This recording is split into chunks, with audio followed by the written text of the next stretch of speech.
on Government Orders of the Day numbers 2 to 5. Environmental Reporting Bill, Committee Stage. New Zealand Superannuation and Retirement Income Amendment Bill, Committee Stage. Reserves and Other Lands Disposal Bill, Committee Stage. Standards and Accreditation Bill, Committee Stage.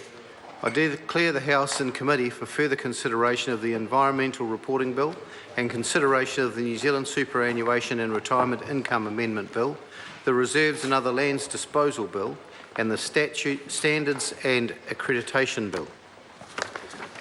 Mr. Chair. Mr. Speaker.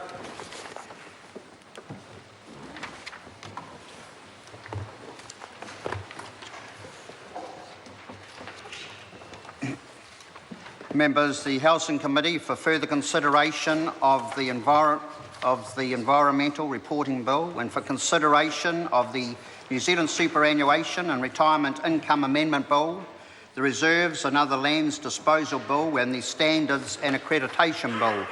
Members, we first turn to the Environmental Reporting Bill. When the committee was last considering the bill, the question was at Part 2 stand part. Sir William Seo had the call and has 3 minutes and 48 seconds remaining if he wishes.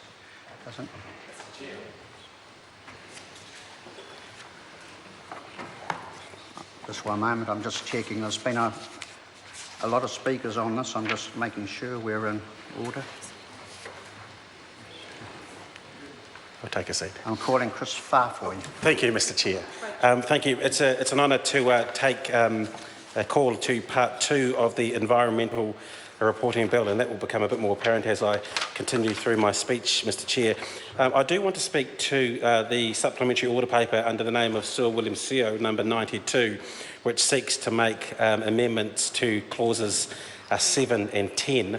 And in a nutshell, Mr. Speaker, that is inserting within the bill provisions to include the state of New Zealand's economic environmental activities and the impacts on the Pacific region, climate and ecosystems and its people. And I think that's a very important addition to this piece of legislation, and one that I hope that the government will consider, because it's not just the environment of New Zealand as we know it, but also of our Pacific neighbours and some of those Pacific nations which New Zealand has responsibility for.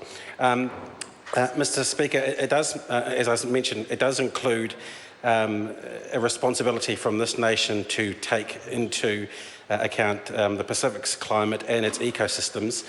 And I would like to take this opportunity, Mr. Speaker, if it's okay, to pay tribute to someone from the Tokelau Islands who has passed away in the last week, who used to be the whaipule or the leader of the atoll which my parents came from, Whakaofo, and that is Whaua Taloa. He was, as I say, the leader of the Tokelauan atoll of Whakaofo.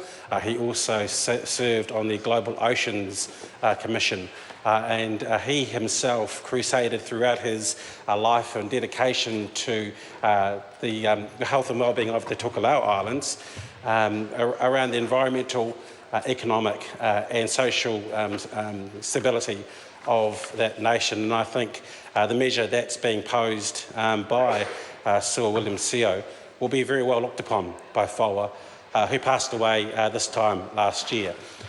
So to ensure within this environmental reporting bill some kind of measures to make sure that we can look after the Pacific is something that I think Whaua would be very, very supportive of.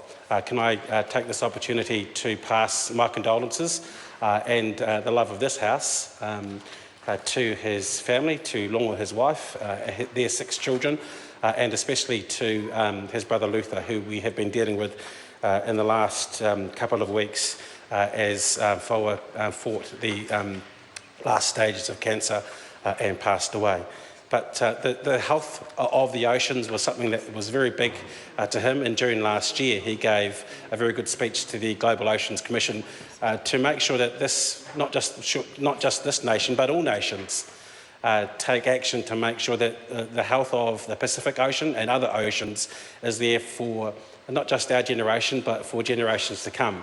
And I think we are seeing some things happen in the Pacific Islands and the Pacific Ocean, which most New Zealanders, if they knew what was going on, would be very, very disturbed by that. And I think this SOP, in the name of my colleague Sir William Seo, makes sure that this piece of legislation doesn't just pertain to what is going on here in New Zealand, but also its territories and the Pacific Ocean. And we have a big interest in what goes on there.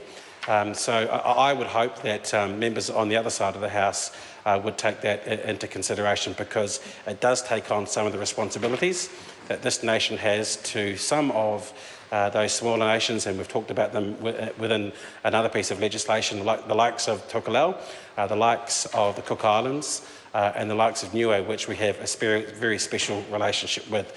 So I would like to commend my colleague, Sir William Seo, for making sure that the environmental activities that we undertake and the economic activities that we undertake are taken into consideration when we look at what is happening in the Pacific, how that is affecting the ecosystems in the Pacific and as I mentioned, especially the oceans.